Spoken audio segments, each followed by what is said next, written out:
You ask Tiger to solve. This deals with linear equations with one unknown. The final result is k equals 25. Let's solve it step by step.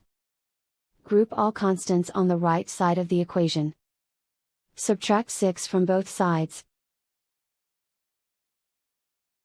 Group like terms. Simplify the arithmetic.